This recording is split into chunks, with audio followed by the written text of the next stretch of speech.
but many of you in this room have somehow either worked with Congressman Dingell or perhaps your lives were somehow personally touched by him and your involvement. If you have served with or been touched by Congressman John Dingell in his lengthy career, would you please take a moment and just please stand? Like everybody.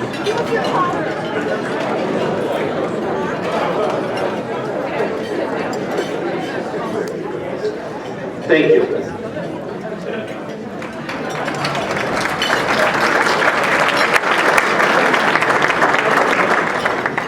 As you can see, Freddie, your job is going to be very difficult trying to introduce Congressman Dingell. But you've done it very well in the past, and now I ask you to please do it once more.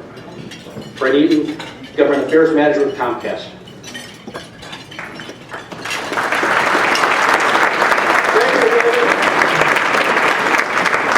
Watching the room as we were eating lunch and seeing all the very important people having very important conversations, I wonder how many deals are being done this luncheon that we're going to hear about later on. In 1964, I was a sophomore at New Trier High School in Illinois, and I read Newsweek magazine. And I remember reading in the political section a brief article about a primary election that was taking place in Dearborn, Michigan, that pitted two members of Congress running against each other, one of whom had voted for the Civil Rights Act and the other of whom had not. If you remember your history, back in those days, Dearborn was not really known as a hotbed of racial liberalism, let's put it that way. As it turned out, the candidate who had supported civil rights for all Americans won that election, and thus began his career as the congressman for Downriver.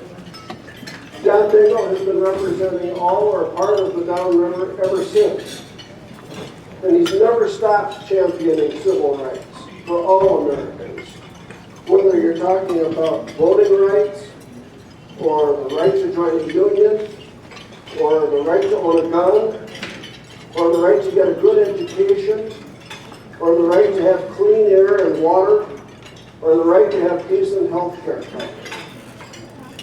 I first came to know John Dingell when I was a newspaper man in Adrian, which in the 1980s was part of his district. In the early 1990s, I had the exceptional opportunity to go to work for him and his district staff. And since joining Comcast, I've had the opportunity to observe him at work from the other side of the desk. You either know already or can read in your program his biography, so I'm not going to go over that with you now. But I will tell you some of the things that I've learned with having had the opportunity to observe him closely. He's a gifted listener. Whether he agrees with you or disagrees with you, when you're talking to him, you have his full attention, and he considers the merits of what it is that you have to say. He's accessible. If you have something you need to discuss with him concerning federal legislation or something going on in the district, he will see that your problem receives attention. If he can help, he will. If he can't help, he'll tell you that too, and possibly provide suggestions about how you might proceed. He keeps his word. If he tells you he's going to do something, he does it. He knows a lot. Whether it's the legislative history of an issue, or a matter of historical interest, or a subtlety of regulations relating to business, or the best place to go shoot ducks. And I'll tell you something else, too. Although he has a lot of past, he doesn't live in the past. Nobody in Congress is better informed or has a better understanding of the complicated issues facing our country today than this man. To you students, let me offer this. Pay close attention. You're about to hear from a man who will be in the textbooks as a towering figure in the history of the United States Congress. I did a little math this morning, and I figured out that his time in Congress is just a little bit more than 1/4 of the entire history of the Congress. From the time of the Constitution, the adoption of the Constitution. And that tenure is more than just long. It's more importantly, it's consequential. I would submit to you that when the history of Congress is written, John Dingell will be on a small list, the sort of list you count with your fingers in terms of the greatest members. He'll tell you I'm full of it, but take a look at his record of accomplishment, his record of legislative production, and his record of service to his people, and you'll see that I'm right. If the news media are to be believed, we're going to hear an announcement from him today that will distress many and possibly cheer a few. I don't know how many of you have been present for significant moments in history, but you who are here today may be in for one. It's my pleasure now to give you the Dean of the Congress and my friend, someone who I assert has earned the title of America's greatest living statesman, the Dean of the Congress, John Dingell.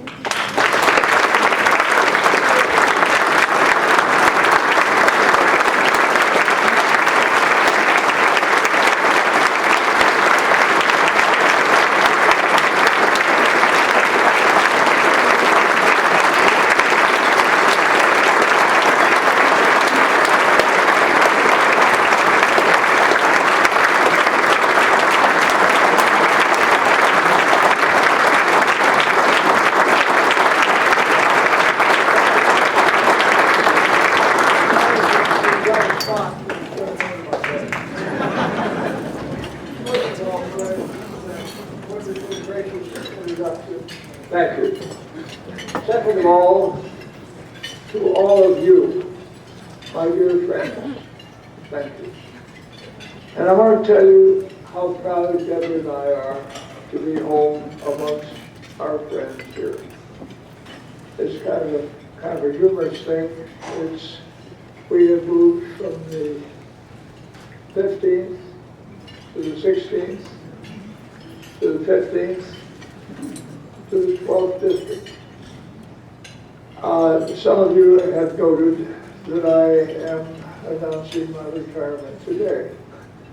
There's a reason for it. I'm afraid if I stay around, they'll move me again, and I'll have to learn a new set of districts and regulations and people. But I want to tell you that a few years ago, Debbie and I woke up one morning and we found that we'd been redistricted. And we thought we'd died and gone to heaven because we got the downriver back again. And I want to tell you how grateful and how pleased we are. Deborah and I have lived amongst you for now about 40 years. And we've lived and loved you. And this has been a place that has been full of loving friends whose goodness to all of us Dingells means so much to us. I'm particularly pleased at the welcome you gave me. I will express a little bit of concern because, quite frankly, I thought that between the welcome you gave me and Fred's introduction that I just might have died.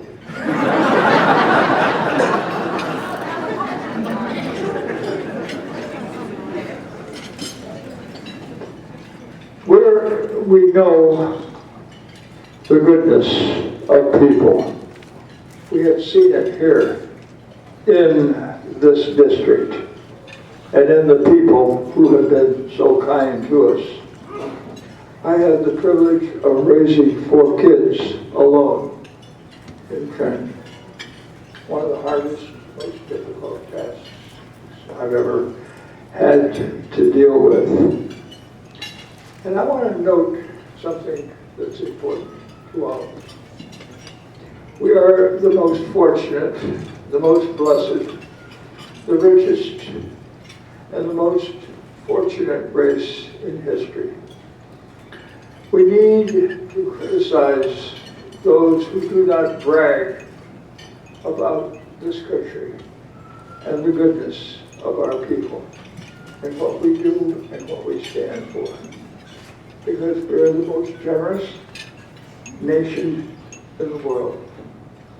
And we have done more for the freedom of the world and to help people than any other race in the world.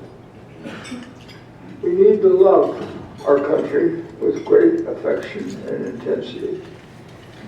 And anyone who does less than that does a disservice to himself, his family, his country, and things that mean much to him. I want to point out how wonderful the town members are. We fight like dogs and cats. Every election is almost, but not quite, an exercise in the spilling of blood. But when it's over and done with, we're together. And we're working again for the goodness of the country, for the goodness of the community, and for the goodness of our neighbors and our communities. One of the remarkable things about it is that Americans don't realize that. And as we're seeing now, we're moving more in the direction that makes us divided between all kinds of separatory lines on money, on revenue, on where we live, on what we do for a living, where we went to school, and all kinds of things, as opposed to something which is really important, and that is how we might best serve the country that has been so good to all of us. Like many of you, I have found great disappointment in this Congress. I want you to know this is not the reason that Debbie and I are leaving the Congress. We are leaving it for quite a different reason, and that is we want to enjoy a little bit of peace and quiet and contentment amongst the people that we have known and loved for so long. The Congress, as I mentioned, has been a disappointment. This Congress has passed, and only 57 bills have been signed into law. Now that's not a list of Heinz packaged varieties. That's the laws passed by our Congress. Now there's going to be a lot of blaming and finger pointing back and forth, but all of us share fault. My colleagues in the Congress, our country, our people, and as you look about, we all share this because we have been incapable of seeing to it that the enormous expenditures of money made by people in the course of the campaign have not been well spent in the interests of the public, or the Congress, or the country, or the well-beings of each of us. I always like to quote my dad, who used to say that you can't turn to your fellow American and say, pardon me, but your end of the boat is sinking. If, as Americans, we see this boat or this ship of state of ours go down, it carries all of us down.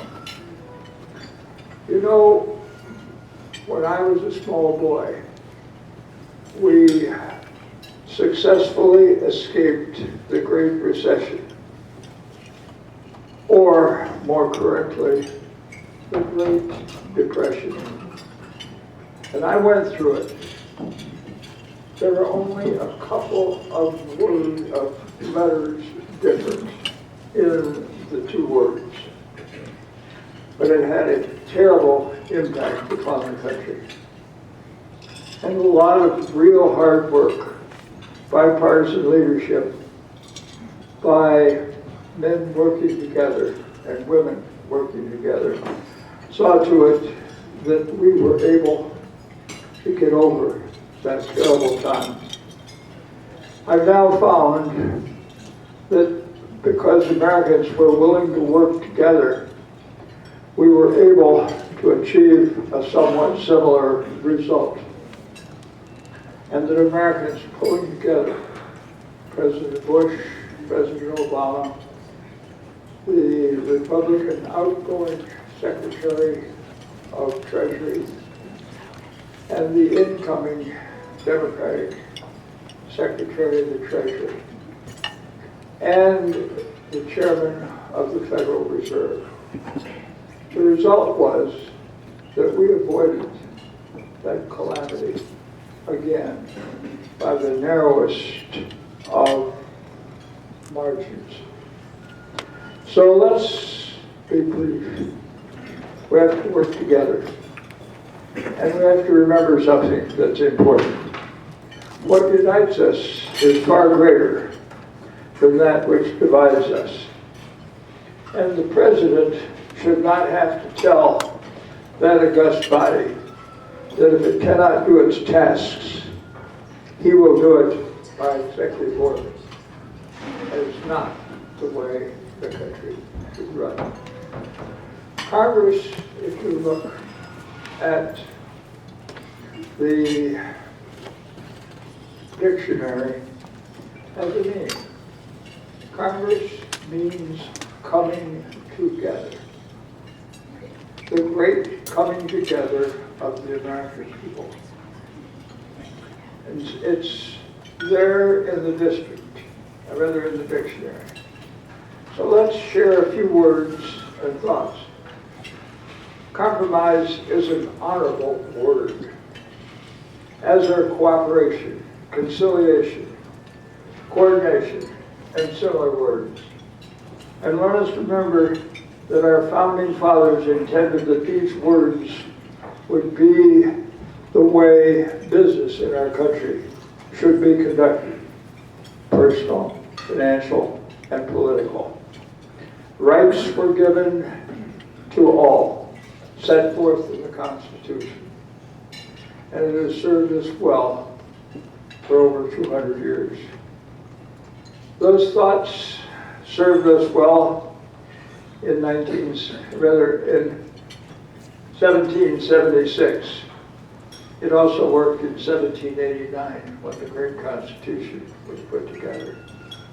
It can and it will work again today. Now it's clear that more needs to be done. And frankly, we need to get together. Our infrastructure is crumbling. Our tax laws are confusing shambles. Our election laws are a mess without rhyme or reason. People can see elections being stolen from under them, and the people don't like it. They want to see a government that they can trust, where the debates are honorable and where they do the things that will enable us to be proud and to trust the country that we know and that we love. That would be the greatest gift that anyone holding public office can do in his or her career. Now, while the deals cut were in no way perfect, I found that an encouraging step towards returning to the regular order and properly and securely funding our nation's expenses in a fair and timely fashion will go a long way towards bringing us back to trust. For too long, bad politics has allowed this Congress to convene from one manufactured crisis to another. And whether it's stubbornness to agree on a budget, a necessary rise in our debt ceiling, or any other matter that would restore certainty is an urgent need. I want to tell you that my family has regarded public service as one of the greatest privileges that an American or any other person might have. And that means that we have a chance to do something that's important, and that everyone can or should participate in. So we should be proud of that opportunity, whether it's sitting on the council or whether it involves some higher occupation, whether it's school board or mayor or what it might happen to be. We've begun to see some remarkable changes for the better. We've seen that the Detroit River International Wildlife Refuge continues to grow in size and scope. And a national park in Monroe is now growing with the assistance and the participation by the Canadians, something which is of extraordinary value to the United States and to Canada. And the success of this is something which is going to lend value, culture, and economic growth to all of our people. Now, I would point out that these events are not going forward by individuals in elective office, but rather they're going forward because ordinary citizens are making these things happen. They're raising the money, they're doing the things, they're serving as volunteers, and they're doing things in the way that they should, and it should make them proud. We went through some inordinately difficult times, as all of us will recall. But those events are doing very well. The best auto workers and manufacturing workers are now working to build the finest cars in the world, right here in Michigan. We're ready to see the record sales numbers, shift additions, production expansions, countless other evidence of success. And we don't have to look any further than Flat Rock to see a prime example of recent growth in this industry. This is what happens when our workers and our industry comes together in the name of making a good product at an honest wage that the American people can rely on. And I will continue to fight for autos every step of the way. One of the things I learned from my dad that I've tried to pass through to my wonderful son Christopher, who's here, and his wife Cindy, and that I have received in turn from the lovely Deborah, who is a source of joy and happiness and contentment to me, has been to assure that we're going to pull together and that we're going to understand that working together is the key to success. While we're observing that the Affordable Care Act is going to solve some of our problems, we hope and pray that it will do some of the things that we hope it can, should, and will do. Because no person should die for want of health care, nor should any person fail to receive the health care and the things which he or she need for themselves or for their family. Kids are now able to stay on their parents' insurance at age 26. No one can be denied coverage because of pre-existing conditions. The insurance company can't cancel your coverage just because you got sick, or while you were on a gurney making your way from the room outside the operating room into the operating room. These are real benefits. I fought to have them in the patient's Bill of Rights, but we didn't get them there because of very adroit handling. I would observe, is the patient's Bill of Rights what I would have had it be? The answer is no. I would have had it be rather different and much more sweeping.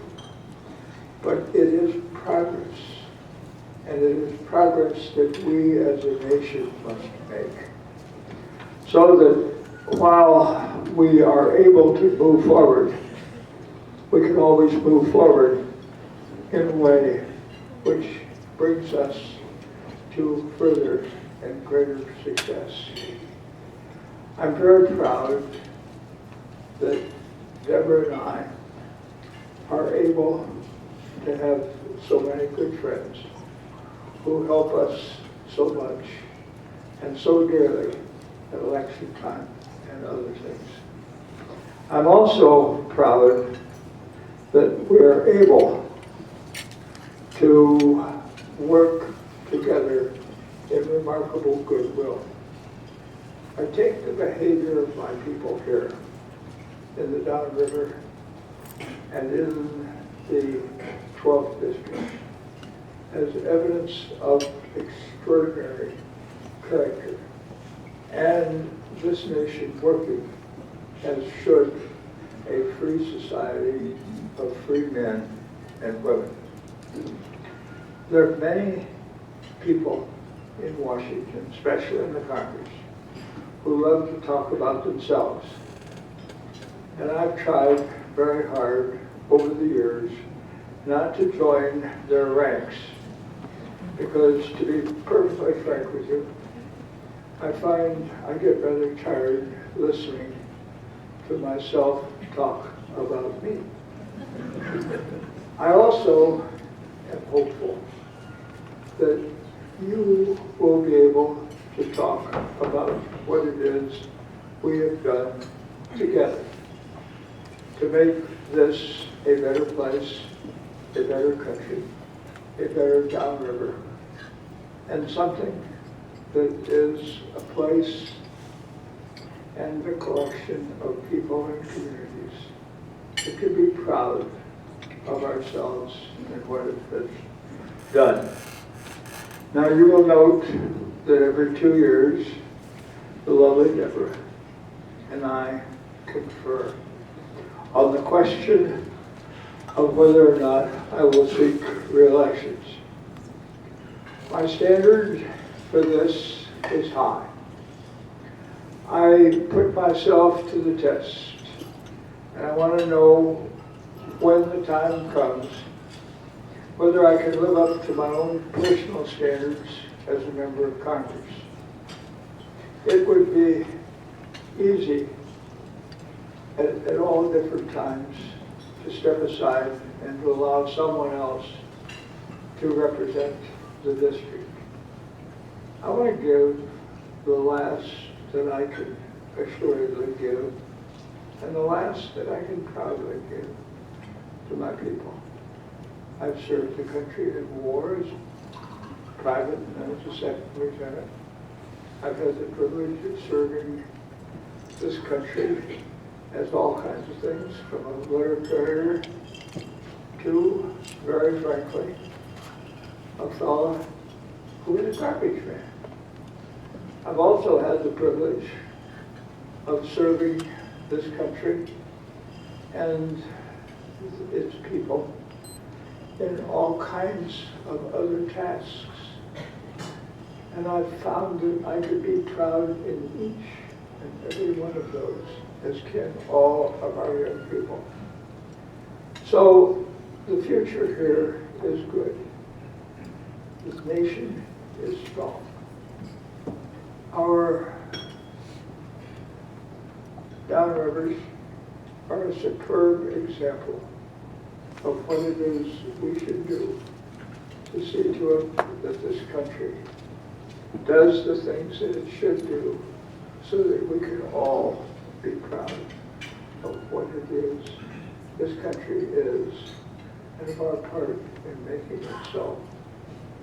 I also am proud that we are able to see to it that we are able to see to it that this country is able to be proud in all of its handling of its affairs, and that our people will be able to understand how important that pride is. Many of you will be looking around and wondering what you will do when you will retire. I am not leaving the downriver, and I'm not leaving Michigan. The lovely Deborah and I are simply coming home. And the lovely Deborah and I are also going to look very much forward to spending time with and amongst those that we've had so much reason to love and so much reason to be grateful to for their goodness and for their kindness and for the things that they have done that has meant so much to us all.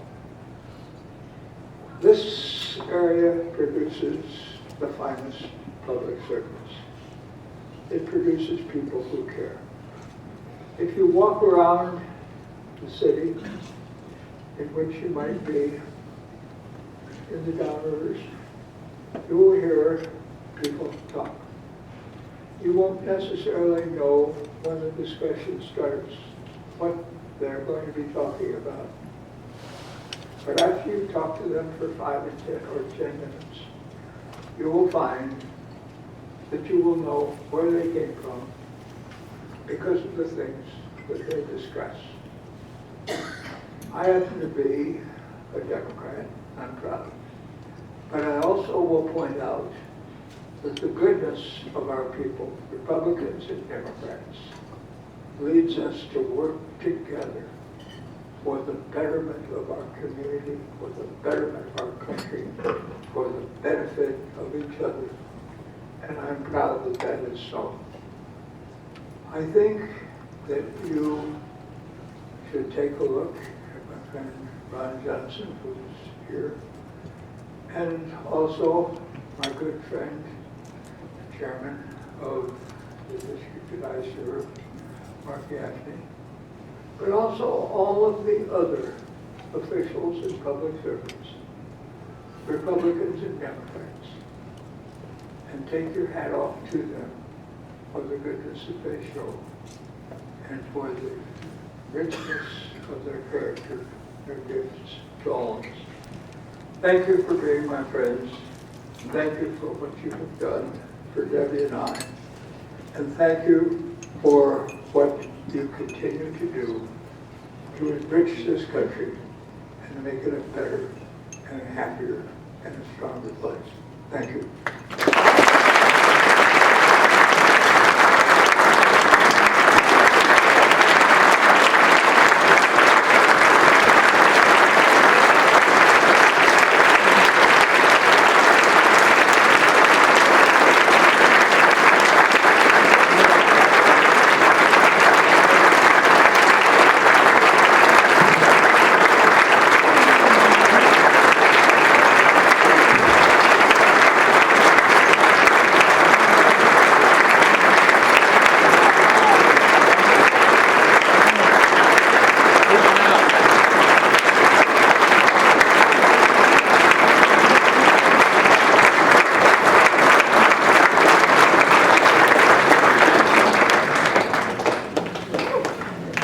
We're not going to let you get out of here without answering a few questions. Congressman, if we told you 60 years ago you'd be celebrating your 30th term in office, would you believe us, and what would you say?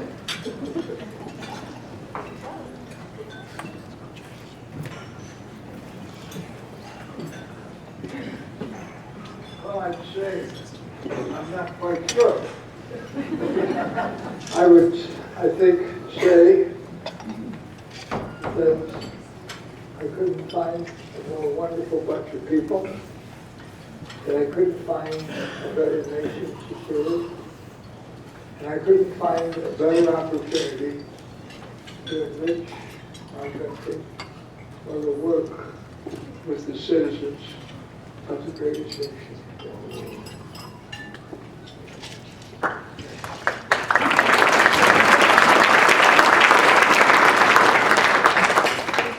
In your opinion, what is your greatest accomplishment and your greatest disappointment in your term?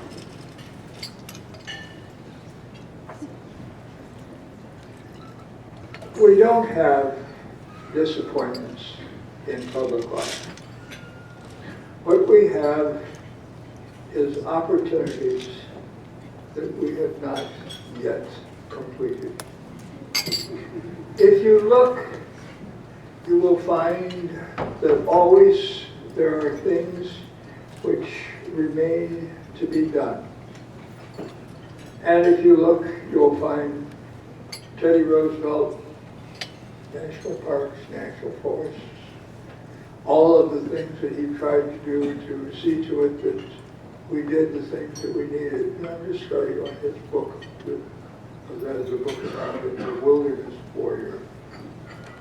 But it is also so that there are not only opportunities to do things, but there are privileges that we get to do the things that have to be done to see to it that we afford all of our people the chance to grow and to do the things that they want to do for themselves, for their family, for their kids. I think that if we approach public life that way, we will be satisfied with what we have done. And I think we should know that every single citizen in this room has a chance to do some great things. And it is very, very important that they take those opportunities. But having said that, the single most important vote, I think, to cast in the Congress